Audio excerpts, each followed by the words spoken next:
তারপরে আমি ব্যক্তিগত জায়গা থেকে এই সেটে অনেক কাজ করি, কেননা এই পরিচালকের সঙ্গে লং টাইম কাজ করি। এনাকে আমার আপন ভাইয়ের মতো জানি।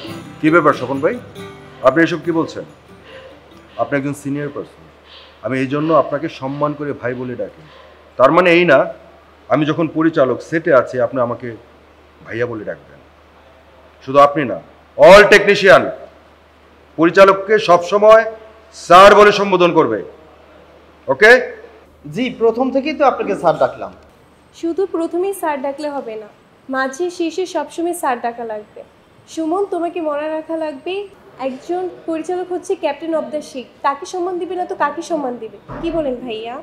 এখন যে নায়িকা আপনাকে ভাইয়া বলে ডাকলো তাতে কোনো সমস্যা নাই, খালি আমরা নায়িকা বললেই সব দোষ। যদি তো খারাপ কিছু বলে ও আপনার আমাকে ভাই বলে ডাকতেই হবে।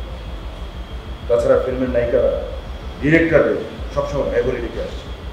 বস, আমাদের মনে দেরি হচ্ছে, তাড়াতাড়ি সেটে যাওয়া দরকার। শোন ভাই, যান দেখেন লাইট ক্যামেরা সব কিছু রেডি আছে। সম্ভব যাও, তুমি যাও যাও। ভাইয়া, আমি কিন্তু এই রোদে শর্ট দিতে পারবো না। রোদে আমার গায়ের রং নষ্ট হয়ে গেলে আপনাকেই খারাপ করবে। আচ্ছা ঠিক আছে, বাহির আমি অন্য একটা সিন, তুমি এখানে বসে দিস, ঠিক আছে? Assistant, assistant. ভাইয়া, আমি এত বড় বড় ডিরেক্টরের সাথে কাজ করছি, বিশ্বাস করে আপনার মতো ভালো বিহেভিয়ার এখন কেউই করে। আমি এই শর্ট শেষে কক্সবাজার ঘুরতে যাব। ঠিক আছে, সেটা আমাকে দেখা যাবে। এই কোচে, কোচে আছে।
একদম খোঁজ রাখুন না ভাইয়া আপনি আমার। বুঝছি যে সামনে থেকে শুধু তাকে নিয়ে থাকেন ভাইয়া। কই আমাকে তো একটা খবর নেন না, সেই বললেন এই কাজ করবো সেই কাজ করবো, তোকে নিয়ে সিনেমা বানাবো, কই খবরই তো নাই ভাই। ওয়াও, আমি না এইসব জায়গায় যেতে খুব পছন্দ করি জানেন। আমার সামনে মাসে আমি যাচ্ছি বিশাল এক কনসার্টে, আমাকে আগে থেকে বলে দিয়েছে ল ফুল ল ভাইয়া। না না কিসের না তো বললো পুরো আগামী 1 বছর আমি ল। কে আমার প্রিয়ার কে? ও না না না, আমি ওর সাথে কাজ কি বলছি? না না, এখন ফুল ক্যারিয়ার তোলার সময় ভাইয়া, এখন তোলে বলতে ইউটিউবে কাজ করা যাবে।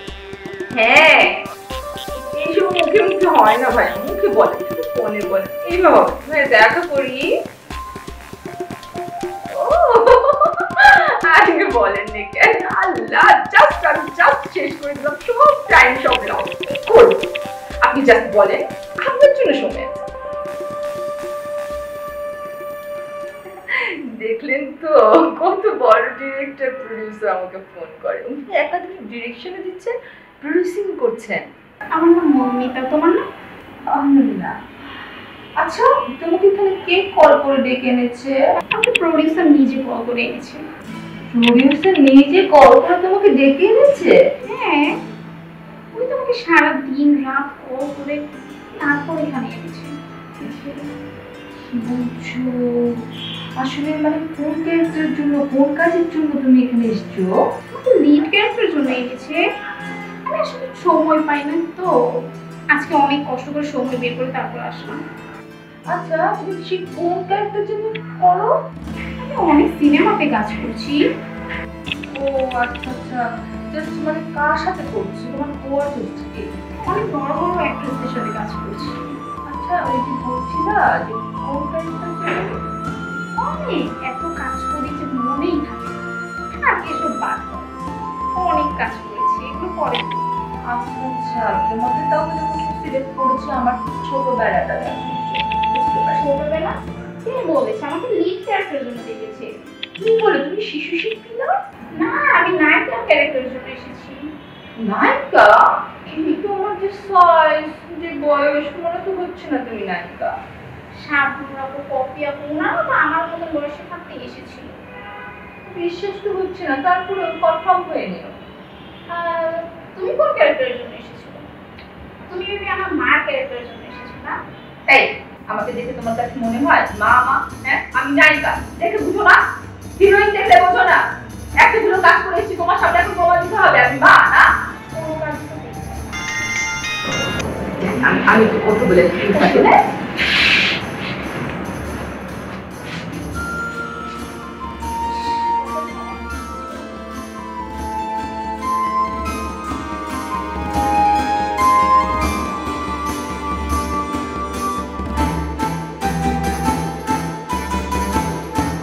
হ্যালো, জি ভাইয়া, কেমন আছেন? হ্যাঁ, আমি তো ওই যে শুটিংয়ে আছি, শর্টে ব্যস্ত। হ্যাঁ, ও আমি তো আগামী 2 বছর আমার কোনো শিডিউলই ফাঁকা নেই। আমি তো অলরেডি সাকিব খানের সাথে 4টা মুভিতে সাইন করে ফেলেছি। আরে কি বলেন, ওসব নায়কের সাথে এখন আমি আর কাজ করি না। এখন আর সাকিব খান, বড় বড় অ্যাক্ট্রেসদের সাথে কাজ করি। ও হ্যাঁ হ্যাঁ, জি ম্যাম, আমি তো একটু শর্টে ব্যস্ত আছি।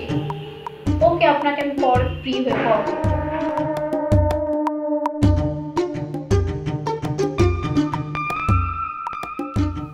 আসসালামু আলাইকুম ভাইয়া, কেমন আছেন? ওয়ালাইকুম আসসালাম।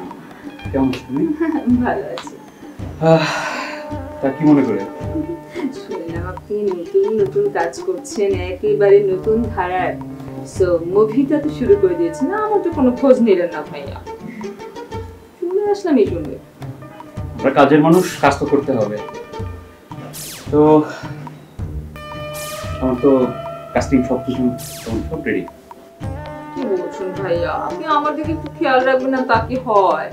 আমি সে কত দূর থেকে এসেছি, আর ওভার একটা ভাড়া করে নিয়ে এসেছি, 1000 টাকা বিল জায়গায় দিয়ে দিলাম। আর আপনার কথা ভেবে তো আমার একদম অন্যরকম অবস্থা। আমি চাচ্ছি যে একটু ভাইয়ের সাথে কিভাবে গুড রিলেশন করা যায়। ভাইয়াটা আমাকে কেন ভুলে গেল? হ্যাঁ, একটা কাজ শুরু করেছি অবশ্য।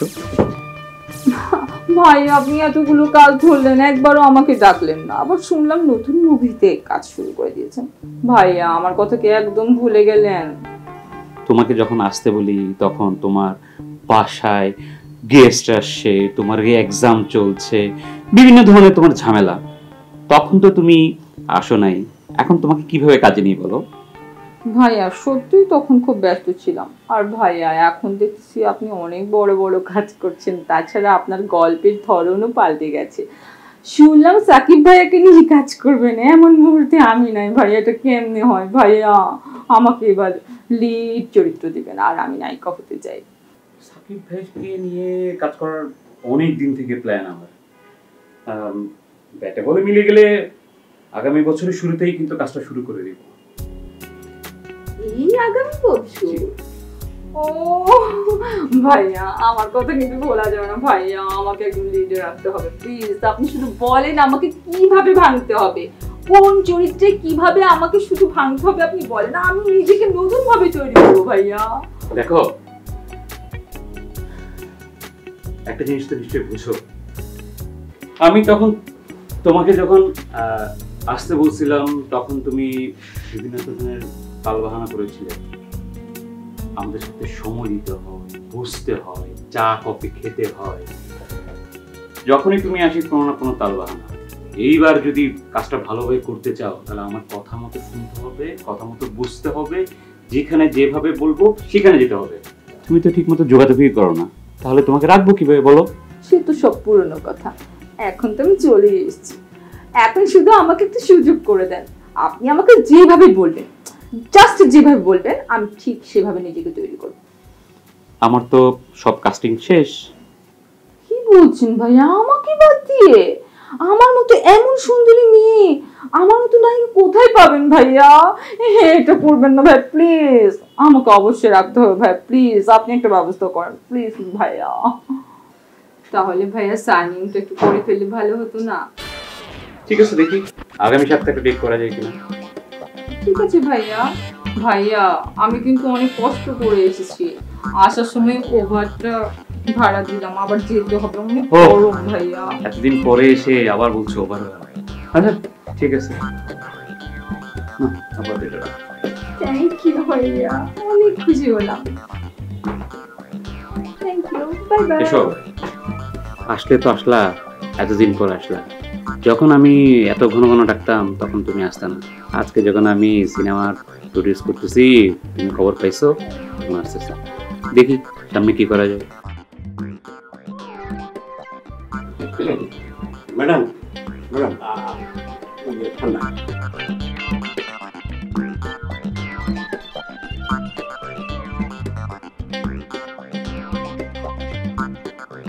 কিছু বলবেন? না মানে হ্যাঁ হ্যাঁ ম্যাডাম, মানে একটা কথা বলি। বলেন। বলছিলাম কি, আপনি তো অনেক বড় অভিনেত্রী। হ্যাঁ, আপনারা সবাই পছন্দ করে, ছোট বড় সবাই আপনার খুব পছন্দ করে, সবাই আপনার জন্য খুব পাগল। আর আপনার অভিনয় দেখা আমার খুব ভালো লাগে। ম্যাডাম কইছিলাম কি, মানে আপনি তো বড় বড় অভিনয় করেন, মানে আপনার টাকায় তো ওই ছবি হয়ে যায়, ছবিও করেন। মানে আমার যদি একটা অভিনয় করার সুযোগ দিতেন, একবারে ছোট। সিনেমা জিনিসটা তো সোজা না, এটা প্রশিক্ষণের ব্যাপার আছে, থিয়েটারের ব্যাপার আছে, এখানে স্টেপ বাই স্টেপ অনেক কিছু শেখার আছে। আপনি বললে তো আর অভিনয়টা হয়ে যায় না, এটা অনেক কিছু শেখার আছে। আপনি যে কাজ করতেছেন সেটাই করেন, সেটা বেটার না। একবার হঠাৎ করে আপনি অভিনয়ের দিকে ঝুঁকতেছেন, এটা এত সোজা বিষয় না। ইন্ডাস্ট্রিতে অনেক মানুষ আসে, বাট সবাই কিন্তু অভিনয়টা শিখতে পারে না, করতে পারে না। তো আমার মনে হয় না সেটা আপনার করা ঠিক হবে। ম্যাডাম আমার বিশ্বাস আমি পারবো, ম্যাডাম। কারণ আমি ছোটবেলায় অনেক অভিনয় দেখছি, অনেক যাত্রাপালা দেখছি। আমার বাবাই তো যাত্রা অভিনয় করতো, আমার চাচাই করতো। আর আমি তো বড় হয়েছি মামুর বাড়ি, মামুরা তো সবাই অভিনয় করতো। ম্যাডাম আমি একটু যাত্রার অভিনয় করে দেখাই। দেখেন, যাত্রা সিনেমা কিন্তু এক জিনিস না। কি বলেন ম্যাডাম, আমরা তো ওই সিনেমাও দেখছি, আমরা ওই যাত্রার মধ্যেও দেখছি, যেমন নবাব সিরাজউদ্দৌলা এটাও সিনেমার মধ্যেও দেখছি, আবার যাত্রার মধ্যেও দেখছি, এই কমলার বনবাস এটাও দেখছি, রূপবানও দেখছি, সব জায়গায় দেখছি। আমার কিন্তু দেখার একটা অভিজ্ঞতা আছে, সেই জন্যই কইছিলাম আর কি, যে আমি একটু অভিনয় করে দেখাই, হয়তো আপনার মানে ভালো লাগতে পারে, আমার সম্বন্ধে একটু আপনার ধারণা হইব আর কি। আচ্ছা ঠিক আছে, আমি দেখি কি করা যায় আপনার জন্য, আমি দেখি। আচ্ছা আচ্ছা ম্যাডাম, খুব খুশি হইলাম ম্যাডাম, খুব খুশি হইলাম। ম্যাডাম আপনার কি কি লাগবে না লাগবে আমার বলবেন, কিন্তু আপনি বললেই দেখবেন এই বাংলাটা হাজির, কোনো সমস্যা নাই। যাই ম্যাডাম, গেলাম কিন্তু। ম্যাডাম আমার কথা একটু মনে রাখেন ম্যাডাম। বললাম তো রাখবো। আচ্ছা যাই ম্যাডাম।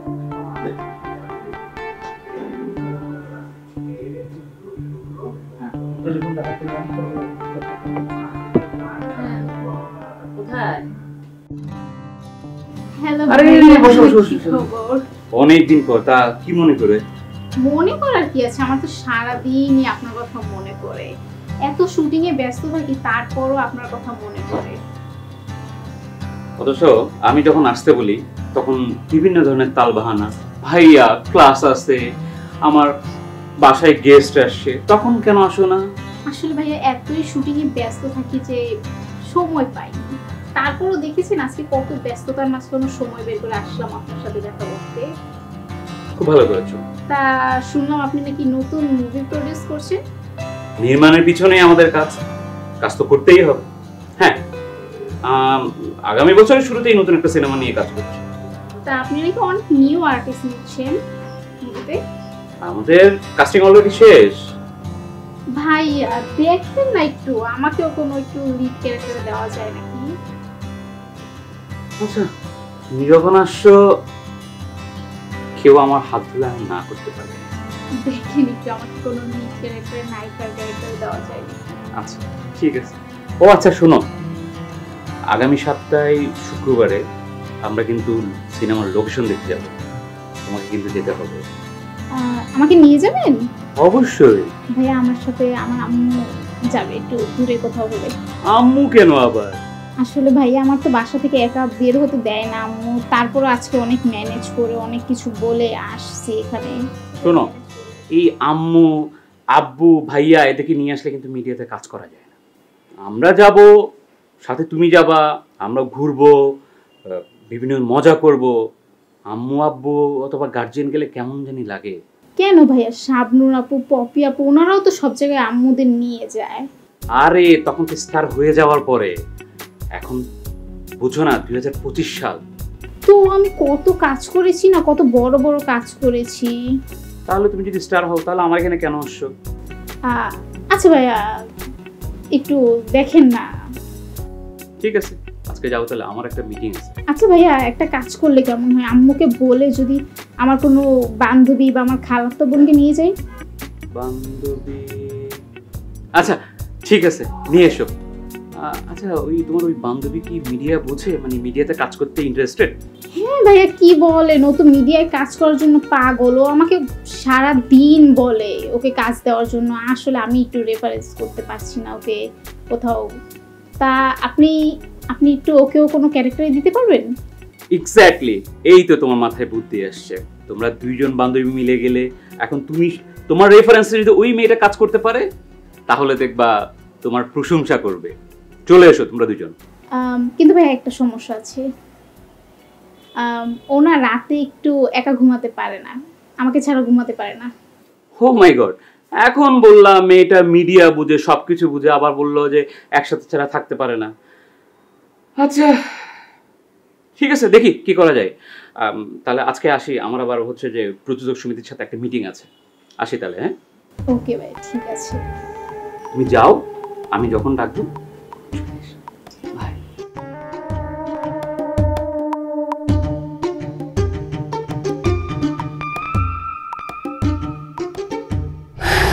বস, প্রমোশনের কথা বলছিলাম। সবার তো প্রমোশন হয়ে গেল, আমার প্রমোশনটা শুধু আটকে আছে। তাই তুমি প্রমোশন দরকার? জি বস। কেন দরকার?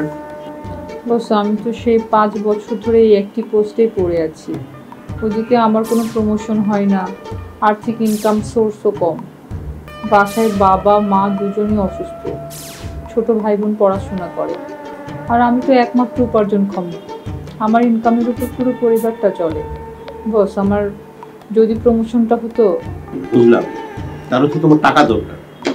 বস শুধু টাকা না, টাকা তো স্কেলটাও বাড়বে, পাশাপাশি লেভেলটাও তো বস বাড়বে।